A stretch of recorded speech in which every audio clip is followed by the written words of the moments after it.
Hola, soy Alejandra Villanueva Naya y voy a hablar respecto a la ubicación y la región de la Ciudad de México. Bueno, como sabemos, la Ciudad de México se encuentra en el Estado de México, al centro-sur del país. Tras la toma de Tenochtitlán por parte del ejército español en 1521, se ordena la demolición de numerosos edificios y templos mexicas para reconstruir sobre sus ruinas la Ciudad de México al puro estilo europeo. Esto lo hacen considerando una traza reticular, cosa que no había sido vista desde la antigua Grecia y Roma. Así que los españoles y los portugueses manejaron esto una vez llegando a América, para no repetir el error y la falta de orden que tenían sus ciudades natales en Europa, las cuales datan desde la época medieval y siguen el esquema de plato roto. Entonces, una vez llegando a América, pues se ponen a desarrollar sus ciudades ideales. Que nada sobre la ideología, los paradigmas y el pensamiento colonial que está en México, en Ciudad de México, pero también en América Latina en general, y que nutren esa imagen de que los indios son totalmente bárbaros, salvajes e incultos, y que ellos, los españoles, son los que van como a civilizar a toda esa población. Y a partir de esto se abren debates sobre el descubrimiento de la conquista, que son historiográficos. En la estructura social primero tenemos como clasificación de arriba hacia abajo a los blancos peninsulares, que son todos los blancos nacidos en Europa que se adueñaron de las tierras de toda esa zona de Ciudad de México y ocuparon una alta jerarquía política. Después de esto tenemos a los blancos criollos, que son todos esos españoles, hijos de españoles que nacieron aquí en México, que también eran de la clase pudiente, pero no contaban con los mismos beneficios que los peninsulares. Después tenemos a los mestizos, que eran los descendientes de la unión de blancos con indios, y que sus clases no eran de blancas, pero estaban mejor posicionados que otras. Después de eso tenemos a los indígenas, que son los habitantes nativos de los pueblos precolombinos y todos sus descendientes. Estos no eran esclavos, pero tampoco gozaban de muchas libertades y estaban muy limitados a las labores de servicio. Y finalmente tenemos hasta mero abajo a los negros, que eran esclavos africanos que ocupaban un peldaño inferior en la pirámide. Después, en la economía colonial de México era totalmente extravista. Como en toda la época, casi todo lo que se obtenía en esa zona, ya sea de mineral, de alimentos y así, eran llevados a los puertos de Veracruz y de Acapulco por una red comercial que llevaba todos los productos a América y luego a las penínsulas. En la religión se impuso claramente la religión católica y con ella todas sus normativas sociales, culturales, ética de la sociedad española, las cuales pensaron a ganar almas para la Iglesia Católica. Lo que hacían era que a todos los indios y a los negros los consideraban, no eran considerados totalmente no seres humanos, pero sí los consideraban menos deficientes y que necesitaban convertirse a esa religión, que eran incultos y los enseñaban a su fe. En la política, desde la conquista, en este periodo surge una institución que desempeña un papel de suma importancia en la vida política. En todos esos 400 años, el Ayuntamiento de México, temblores, inundaciones, hundimientos y novedades arquitectónicas provocaron que la ciudad modificara toda su fisonomía con cierta frecuencia, mientras también hubo una constante movilidad de factores que determinó la expansión de su trazo original. En lo que es la cultura, en todo el periodo colonial y de virreinato, ocurrió el sincretismo, que son a lo largo de esos 300 años todas las historias y culturas de los pueblos anteriores precolombinos, ya sean los zapotecos, mixtecos, aztecas, mayas, se fueron de cierta forma combinando con la española, dando origen a una sociedad totalmente fértil, culturalmente hablando. Después en la estética hay muchos tipos de arquitectura colonial. Algunos de los más conocidos es el barroco novohispano, que se dio mucho en lo que es Ciudad de México, sobre todo en la zona del centro.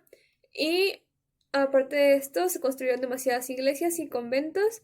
Así que en estos ambos estilos se representaban bastante lo que eran principalmente estos tipos de edificación.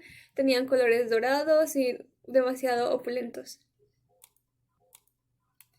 Finalmente, en el tecnológico, la actividad científica y tecnológica que tuvo en Ciudad de México y en Nueva España en general en el siglo XVI y XVII estuvo marcada con la ciencia europea que venía de lo que es España. Todas las ramas de conocimiento de astronomía, su aplicación en la navegación, la geografía, la cartografía y medicina, y botánica tuvieron un impulso importante. También se conocieron diversos asentamientos matemáticos relacionados con el cálculo mercantil principalmente y la medición. Así también, ya las contribuciones hispano-lusitanas, ya cuando posteriormente pasó la conquista y hubo mayor enganche cultural entre España y la Nueva España, al implantarse en el siglo XVI, le correspondía a la Nueva España un lugar destacado de primer momento en los saberes tecnológicos y después el cultivo de ellos. Con respecto a su geografía, podemos observar que es un territorio en el cual no se presentan muchos accidentes topográficos, como podemos observar en la segunda imagen. Eh, Algunos de sus escasos accidentes o puntos geográficos es el Cerro de Chapultepec y es el más conocido. Chapultepec significa Cerro de Chapulín. Esta formación realmente se trata de un antiguo volcán dormido y sobre el cual está emplazado el castillo de Chapultepec. El bosque de Chapultepec se encuentra creciendo en los alrededores del cerro. Durante la época colonial, Chapultepec fue nombrado parque público por don Luis de Velasco, virrey de la Nueva España, situación que permanece igual hasta el día de hoy. El Valle de México o el Valle de la Ciudad de México fue un lugar estratégico por sus grandes lagos, eh, diversos recursos, ubicación y clima. Fue una región vital para el desarrollo de las civilizaciones y culturas mesoamericanas y más tarde sería tomada por las hispanas, considerando los puntos mencionados. Ahora bien, en lo que es la morfología, primeramente tenemos la traza en lo que es Ciudad de México y en toda la Hispanoamérica en general. Durante la época colonial predomina lo que es la traza de retícula o la traza damera. Esta consistía de que se organizaban todas las manzanas y las colonias de forma de cuadrados y retículas, de forma que formaban como una especie de cuadrícula perfecta.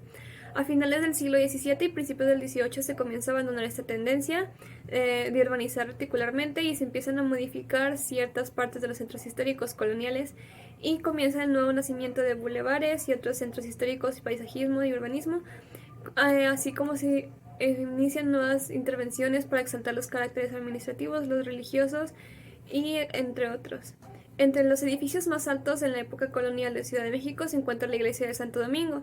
Es un edificio barroco construido en el siglo XVIII. En su interior se encuentra enterrado Pedro Moctezuma, el hijo de Tlatoani, que falleció en 1570, y yace también el cuerpo del colonizador franciscano de Vázquez de Coronado.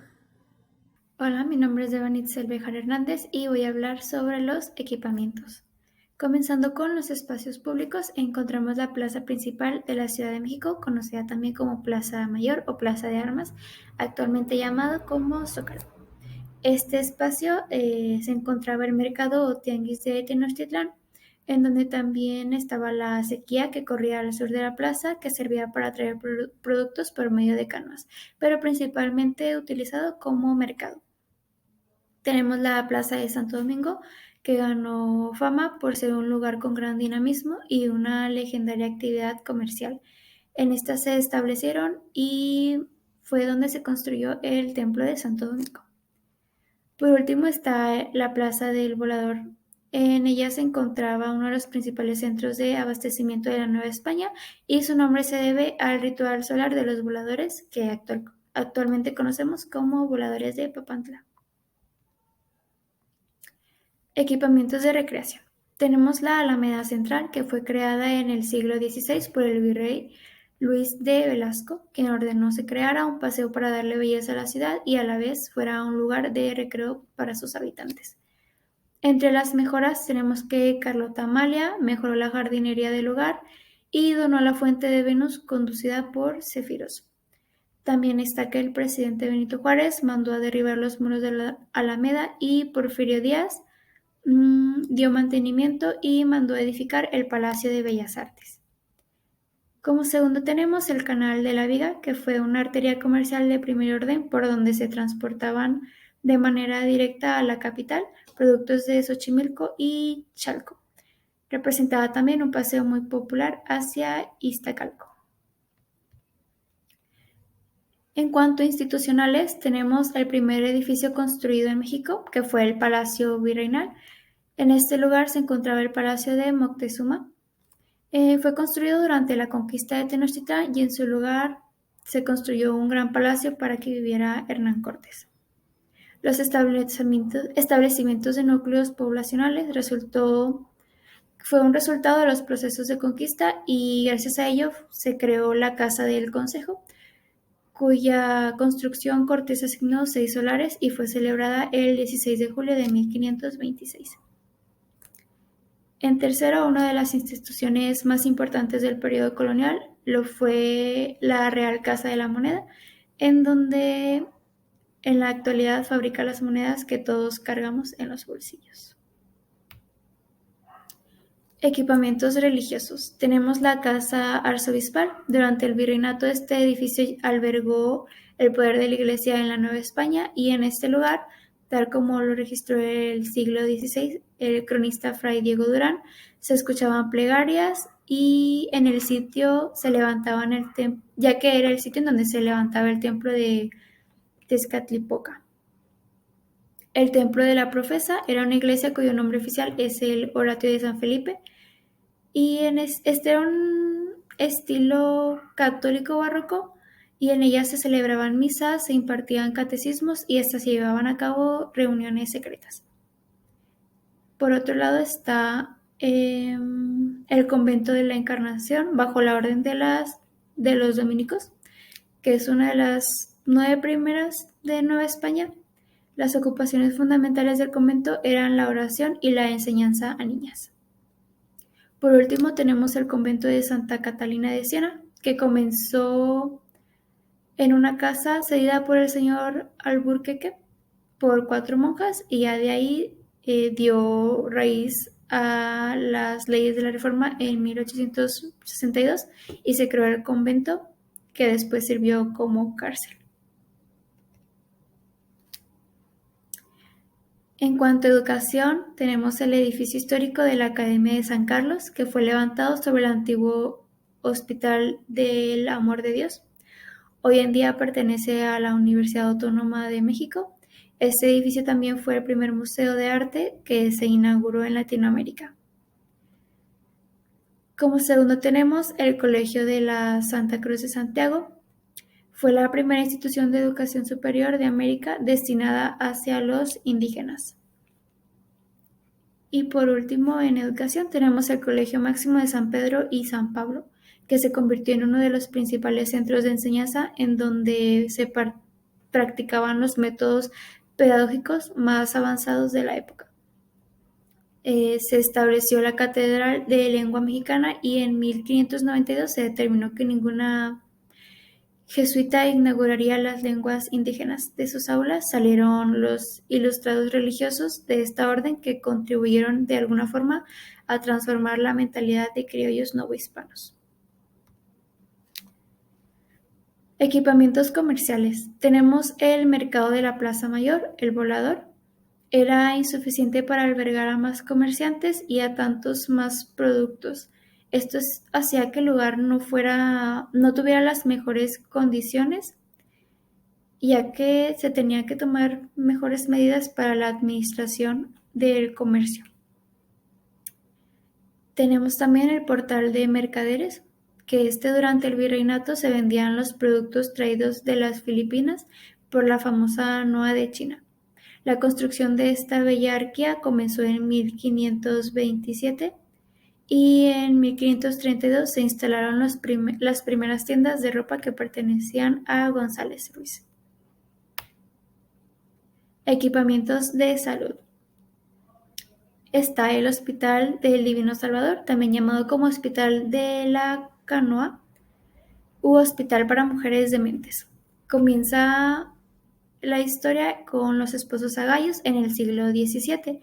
Este fue el primer albergue para mujeres en la llamada Nueva España.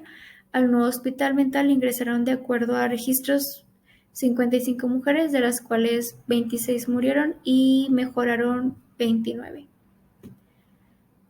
Tenemos por último el Hospital de San Felipe de Jesús. Hernán Cortés ordenó su construcción para prestar ayuda a los soldados heridos en las guerras de conquista y para agradecer a Dios por su victoria sobre los aztecas.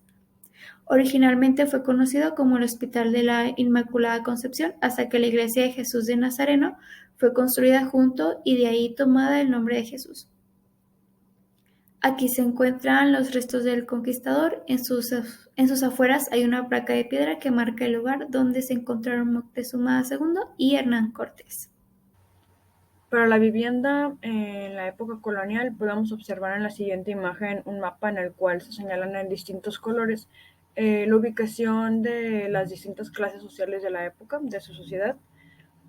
En el apartado rojo podemos observar a los españoles o a los blancos, los cuales eran españoles peninsulares o nacidos en América. Una vez asentados los españoles en las ciudades, los más acomodados vivían alrededor o en la cercanía de la plaza de armas. Toda esta ubicación de las clases sociales estaba siguiendo el esquema o la traza de retícula, lo cual ubicaba siempre una plaza central o plaza de armas en el centro de la ciudad, la cual estaba flanqueada por la iglesia o edificios de administración y gobernatura.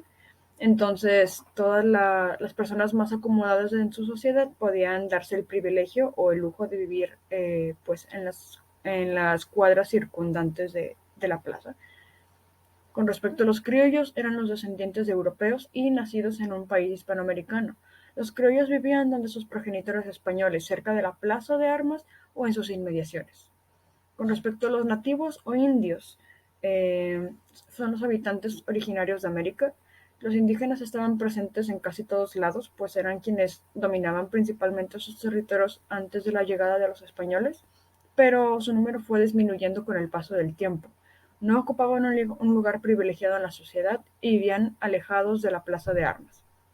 Los esclavos eran traídos desde África, eran traídos por los europeos para realizar trabajos pesados como explotar las tierras, las minas en algunas haciendas o realizar la limpieza en las casas de los españoles.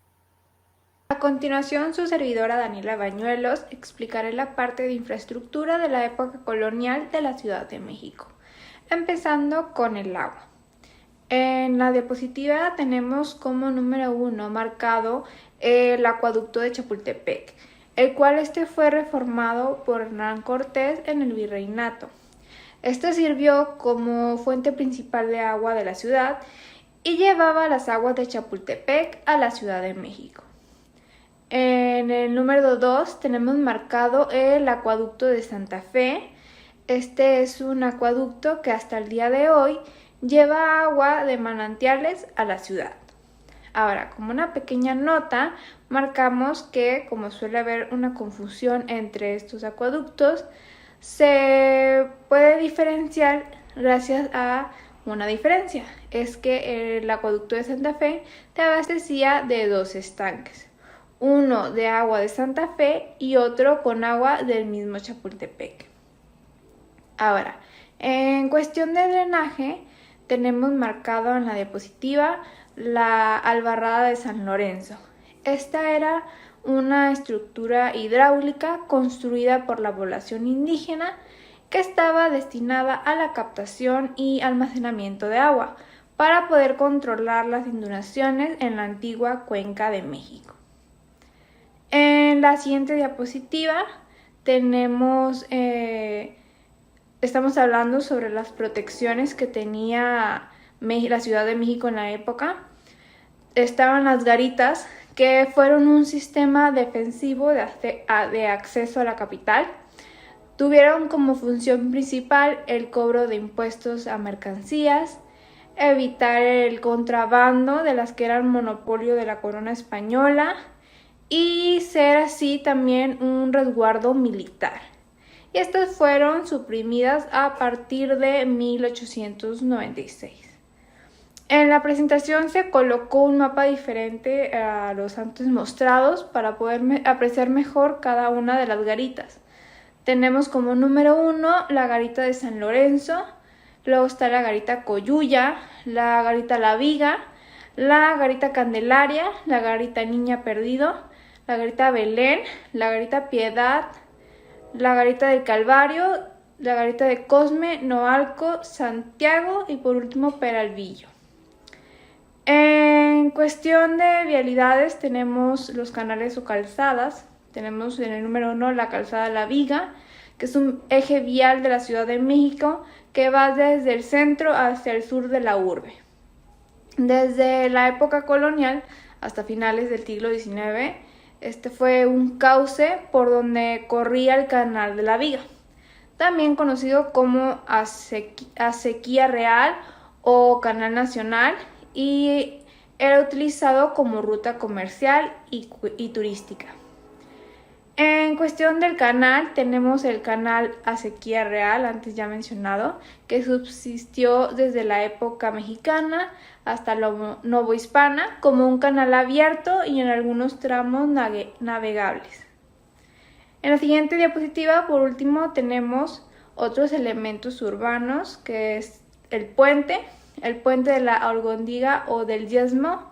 Era un puente que conectaba con la antigua Alhóndiga, uno de los edificios de servicio más importantes de Nueva España, y se construyó convenientemente a un lado de la antigua Acequia Real para que el grano se pudiera transportar a través del canal. Eso sería todo por nuestra parte. Le agradezco mucho su atención y ojalá haya disfrutado de la presentación. Gracias.